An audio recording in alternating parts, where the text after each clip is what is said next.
जितनी दुश्मन हमारी जान के हैं, आधे तो खानदान के हैं।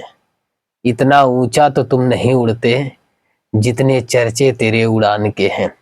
जी हाँ दोस्तों, और ये जो चर्चे हैं जिनके उड़ान के, वह चर्चे हैं अमेरिका के दोस्तों। और जो हालात अभी इस समय पड़ रहा है दोस्तों ईरान के प्रति, जिस तरीके से ट्रंप एक तरीके से जो है दोस्तों पीस ऑफ बोर्ड की स्थापना कर रहे हैं, और दूसरी तरफ ईरान पर हमला करने के लिए इनका जो जंगी बेड़ा है अब्राहम, वह जो है दोस्तों अब्राहम लिंकन, जो इनका जंगी बेड़ा है वह ईरान की तरफ बढ़ रहा है। ठीक है दोस्तों, तो आइए उन्हीं सारे सिनेरियोस को देखने का प्रयास करते हैं। वो कौन कौन से देश हैं और वो कौन कौन से सैन्य अड्डे हैं जिनकी बदौलत, जिनके दम पर जो है दोस्तों अमेरिका इतना फल रहा है, फूल रहा है और कूद रहा है मिडिल ईस्ट में।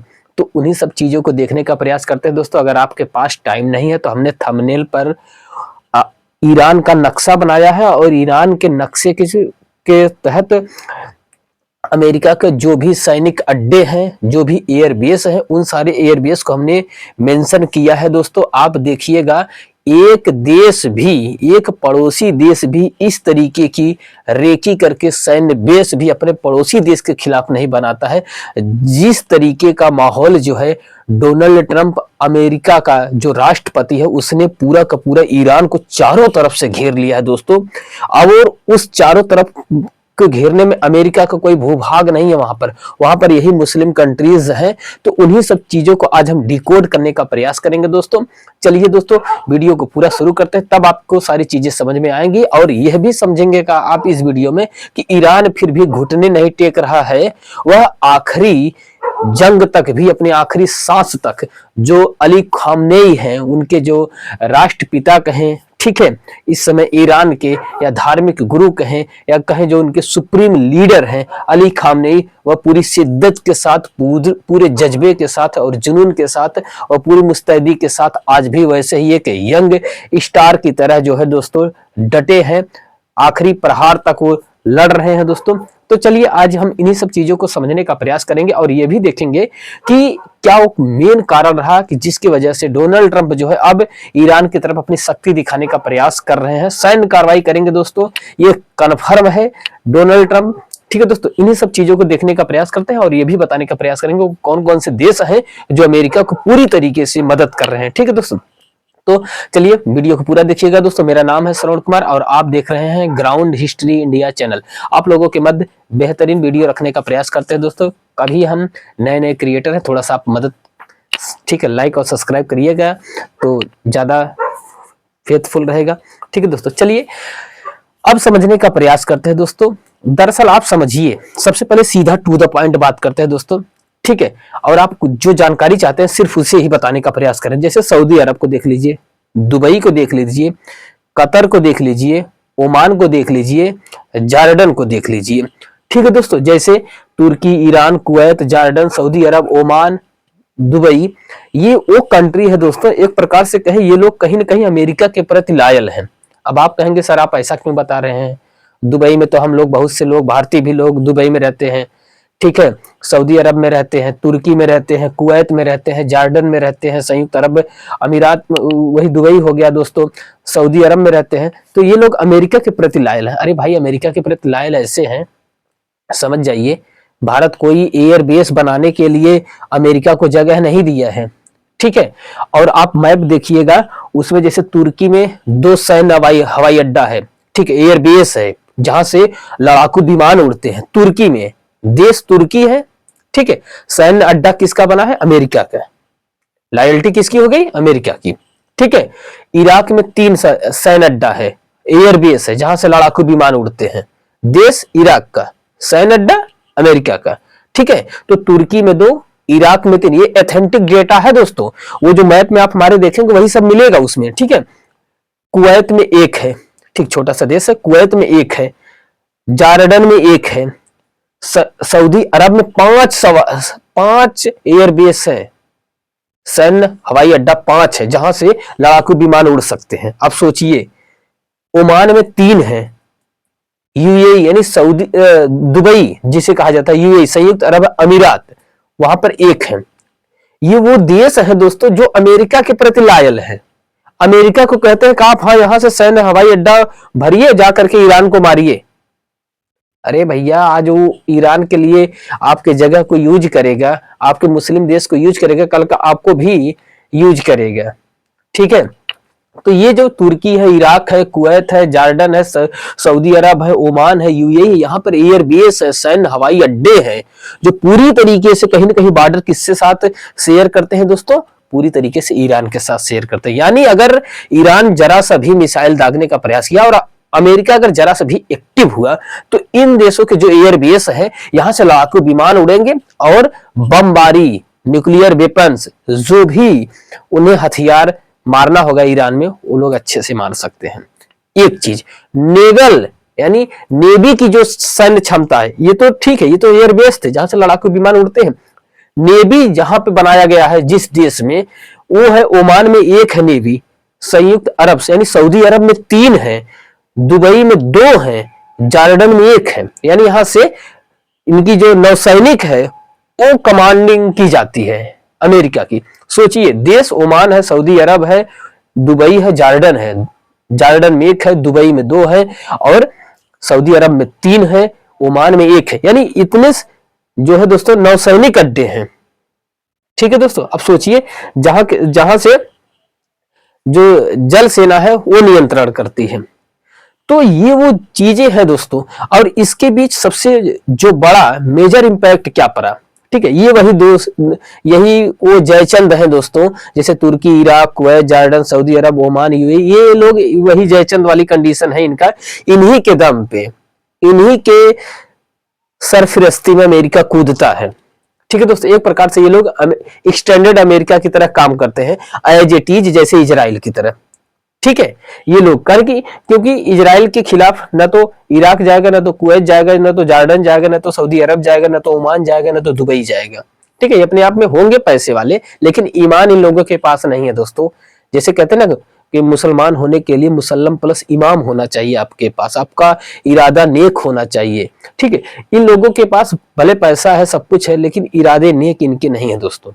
ठीक है, तो ये है। अब समस्या, दूसरी समस्या, ये बात करने का प्रयास करते हैं कि अमेरिका अभी तक तो एक बार पीछे हट गया था ईरान से लड़ने से, और हमने एक सेशन भी किया था, लेकिन अब वो ऐसा क्या कर रहा है? आप भी पूछ सकते हैं सर, आपने तो अभी 4 दिन पहले बताया था कि ईरान जो है बैकफुट पर लेकर चला गया अमेरिका को, अमेरिका जो है पीछे हट गया है। ठीक है, हार्मुज जल संधि पे दबाव के प्रेशर की वजह से। अब सिचुएशन क्या बन रही है? क्योंकि अमेरिका ने संयुक्त राष्ट्र संघ, जो देश होने की मान्यता देता है, जिसे यूएनओ कहा जाता है, उसे कमजोर करने के लिए इसने जगह जगह पर, यानी जहां जहां पर डिस्प्यूट चल रहा है, जहां जहां पर विवाद चल रहा है, जैसे इजराइल और फलस्तीन का विवाद चल रहा है गाजा को लेकर के, तो गाजा पीस बोर्ड की स्थापना करने की बात किया। ऐसे ही दुनिया में जितने भी देश हैं, वहां पर जहां जहां पर विवाद चल रहा है, वहां पर अमेरिका चाहता है पीस ऑफ बोर्ड की स्थापना कर दे। अरे भैया, पीस ऑफ बोर्ड की स्थापना करोगे तो फिर संयुक्त राष्ट्र संघ का मतलब क्या? औचित्य ही खत्म हो गया। यह इसी बात को लेकर के जो है दोस्तों कहा गया था। और जो अभी ईरान में जो कॉन्फ्लिक्ट चल रहा था, प्रदर्शन चल रहा था, उसमें अमेरिका ने इस तरीके से अली खामनेई के खिलाफ, यानी ईरान के खिलाफ, इस तरीके का माहौल बनाया कि वहां पर जो लोग प्रदर्शन कर रहे हैं, जो लोग अपनी मांगों को लेकर प्रदर्शन कर रहे थे, वहां के जो सुप्रीम लीडर थे अली खामनेई ने, आयतुल्लाह अली खामनेई ने, वहां के लोगों की जो है दोस्तों नृशंस हत्याएं किया है। कोई 10,000 आंकड़ा बता रहा है, कोई 1,000 बता रहा है, कोई 20,000 बता रहा है, कोई 25,000 बता रहा है। एग्जैक्ट डेटा क्या है कुछ नहीं पता है। तो एक प्रकार से ईरान के खिलाफ इसने माहौल बनाने का प्रयास किया, और यूएनओ में यह गया, अमेरिका गया, उसने सोचा कि मानवाधिकार के माध्यम से हम ईरान के जो सुप्रीम लीडर है आयतुल्लाह खामनेई, उनके खिलाफ हम जो है वोटिंग करवाएंगे और ये बताने का प्रयास करेंगे, एक प्रकार से आयतुल्लाह खामनेई को दोषी बनाएंगे कि उसने, आयतुल्लाह खामनेई ने ईरान में जो है प्रदर्शनकारियों को जान से मरवाया है और उनके वो जो है दोषी है। लेकिन वहां पर रूस ने, चीन ने, भारत ने भी ईरान के पक्ष में वोट कर दिया, ईरान के सरकार के पक्ष में वोट किया, अली खामनेई के पक्ष में वोट किया, आयतुल्लाह अली खामनेई के पक्ष में। चीन ने भी कहा आयतुल्लाह खामनेई सही है, भारत ने भी कहा आयतुल्लाह खामनेई सही है अपनी जगह पे। ऐसी जो भी स्टैंड अमेरिका दिखा रहा है, ऐसा कुछ भी नहीं है। यानी इससे अब स्पष्ट हो गया, ठीक है। और दूसरी तरफ अभी जो हाल ही में ग्रीनलैंड पर जिस तरीके की कब्जे की बात को लेकर के जितना हल्ला हुआ यूरोप में और खासकर यूरोपीय यूनियन में, वहां पर भी अमेरिका की जो है छिछी लेदर हुआ। तो कहीं ना कहीं जो फ्रंट पे खेल रहे थे डोनाल्ड ट्रंप, अब जो है दोस्तों एकदम बैक में आ गए हैं। अब इनके पास सिर्फ एक ही विकल्प बचा है अपनी शक्ति को स्थापित करने के लिए। और वो शक्ति स्थापित कैसे करेंगे? ये ईरान में सत्ता पलट करेंगे। ईरान में सत्ता पलट करने के लिए ये क्या करेंगे दोस्तों? जो वहां के सुप्रीम लीडर हैं अयातुल्लाह खामनेई, उन्हें पद से विस्थापित करेंगे, या तो सद्दाम हुसैन वाले काम करेंगे, या तो ये जो मादुरो के साथ किए थे वेनेजुएला के जो राष्ट्रपति, उनके साथ करेंगे। लेकिन मजेदार बात यह है दोस्तों कि Ali Khamenei, Ayatollah Ali Khamenei, बार बार हम नाम गलत ले रहे थे दोस्तों, अयातुल्लाह अली खामनेई अभी इस समय अंडरग्राउंड है। अब आप सोचेंगे सर अयातुल्लाह खामनेई जो है अंडरग्राउंड है, ये तो डर गए। नहीं दोस्तों, डरे नहीं हैं। इसके पहले जब इजराइल और फलस्तीन वार चल रहा था, इजराइल और फलस्तीन वार में एक ही एयरक्राफ्ट में जो ईरान के जो राष्ट्रपति थे, ईरान के जो प्रधानमंत्री थे, ईरान के जो रक्षा मंत्री थे, ये इन्हीं के खुफिया तंत्र के माध्यम से एयरक्राफ्ट होने की वजह से, हवाई जहाज लड़ने की वजह से तीनों लोग मारे गए थे। और उसके पहले जो है दोस्तों, उसके पहले अगर आप पीछे जाएंगे तो कासिम सुलेमानी जो चीफ इन कमांडर हुआ करता था दोस्तों, बहुत ही तेज तर्रार, बहुत ही योग्य सेनापति था ईरान का। कासिम सुलेमानी को 3 जनवरी 2020 को मिसाइल अटैक में अमेरिका ने मार दिया था बगदाद में, ठीक है दोस्तों। यानी बगदाद में कासिम सुलेमानी जो ईरान का सैन्य प्रमुख था, उसे मार दिए थे। और दूसरी बात, घटना क्या होती है दोस्तों? ये तो घटना थी 2020 की, 3 जनवरी 2020 की। लेकिन इसके पहले, एक साल पहले एक घटना हुई थी। अबू बकर अल बगदादी जो 27 अक्टूबर 2019 को ईरान के अमेरिका के ड्रोन हमले में मारा गया था, ठीक है दोस्तों। यह भी बगदाद में मारा गया था। यानी आप सोचेंगे कि ये बगदादी कौन था? ये बगदादी भी एक प्रकार से जो है दोस्तों वहां का चीफ इन कमांडर था ईरान का, ठीक है। जो वहां का एक प्रकार से कहें इराक का सैन्य व्यवस्था पूरी तरीके से देखता था, तो उसे भी मारा गया। और उसके बाद, ठीक है दोस्तों, 27 सितंबर 2024 को हसन नसरुल्लाह को भी मारा गया इसी ड्रोन हमले में। तो जितने भी सूरज के तले जितने भी ईरान के लीडर होते थे, चाहे सैनिक लीडर होते थे, जो भी ईरान के पक्ष में कार्य करते थे, एक प्रकार से ईरान के पक्ष में कहा जाए दोस्तों सही रहेगा, या अयातुल्लाह खामनेई के इशारे पर जो लोग काम करते थे, अमेरिका ने उन्हें चुन चुन के किल द डेथ कर दिया, ठीक है दोस्तों। यानी उन्हें किल कर दिया, चुन चुन के मारा है। अब इसके बाद इसका पूरा का पूरा नंबर है दोस्तों अयातुल्लाह खामनेई के लिए। लेकिन अयातुल्लाह खामनेई को मारना इतना आसान नहीं है दोस्तों। क्यों? क्योंकि जो ये जब वोटिंग हुई यूएनओ में, तो भारत था, चीन था, क्यूबा था, कनाडा था, सहित ऐसे 7 देशों ने, जो 7 मोस्ट पावरफुल देश होते हैं दोस्तों, उन्होंने वीटो किया ईरान के लिए कि ईरान अपनी जगह पे सही है, ठीक है। अब इससे जो है बिलबिलाए हैं डोनाल्ड ट्रंप। लेकिन ये जो हमला करने जा रहे हैं डोनाल्ड ट्रंप, आगे 1 से 2 दिन में जो न्यूज निकल के आएगी, हम आपको सही बता रहे हैं दोस्तों, 1 से 2 दिन के अंदर में, 3 दिन के अंदर में, या 24 घंटे के अंदर अंदर में कुछ न कुछ अटैक ईरान में जरूर होगा, ठीक है। लेकिन मैसेज एकदम साफ है। मैसेज इसलिए साफ है कि ईरान डायरेक्ट हमला अमेरिका पे तो कर नहीं सकता, लेकिन जो इनके सैनिक अड्डे हैं, ठीक है। और दूसरी चीज, जो इनके सैनिक अड्डे हो, चाहे तुर्की में 2 हो, इराक में 3 है, कुवैत में 1 है, जॉर्डन में 1 है, सऊदी अरब में 5 है, ओमान में 3 है, दुबई में 1 है, जो इनकी नेवी है, ओमान में 1 है, सऊदी अरब में 3 है, दुबई में 2 है, जॉर्डन में 1 है।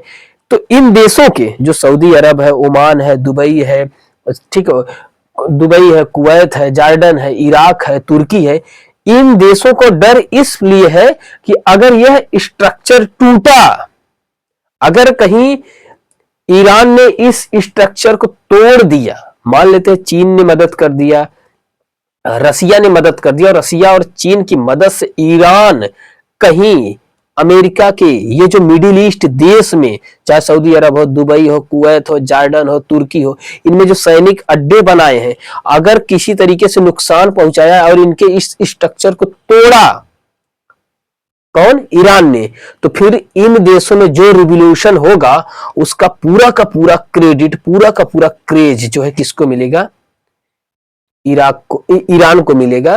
और पूरी तरीके से जो है दोस्तों एक प्रकार से मिडिल ईस्ट का नक्शा ही पूरी तरीके से बदल जाएगा। ठीक है दोस्तों, क्यों? क्योंकि इस समय ईरान पर हमला करने का मतलब एशिया पर हमला करना है। ठीक है दोस्तों, क्योंकि चीन भी खिलाफ है, भारत भी खिलाफ है अमेरिका की इस कार्रवाई से। चीन, रसिया हो गया, ईरान हो गया, मिडिल ईस्ट के जितने देश हो गए और भारत के पड़ोसी देश भी हो गए, अमेरिका के इस कदम के जो है दोस्तों एकदम विरोध में है। ठीक है दोस्तों, तो फिलहाल जो आयतुल्लाह खामनेई है उनका सीधा सीधा एक स्टैंड है। ठीक है दोस्तों, जबरदस्त प्रहार करेंगे दोस्तों आयतुल्लाह खामनेई, उसमें के व्यक्ति नहीं है वो। अमेरिका ने जो भी कार्य करने का प्रयास किया उसके सामने समर्पण तो कदापि नहीं करेंगे। रिटेलिएट होगा और रिटेलिएट पूरे पुरजोर तरीके से होगा, क्योंकि अभी तक जो भी एटमॉस्फेयर, जो भी माहौल बना है वो पूरी तरीके से ईरान के साथ है।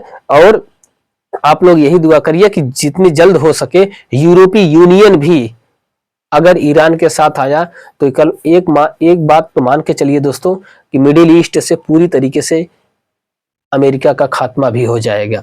ठीक है दोस्तों, तो बहुत बहुत आभार आप लोगों को। हमने जो भी हमारे पास थोड़ा सा ऑथेंटिक जानकारी थी हमने आपको बताने का प्रयास किया। नए यूट्यूबर हैं दोस्तों, थोड़ा सा लाइक और सब्सक्राइब किया करिएगा। बहुत बहुत आभार आपका।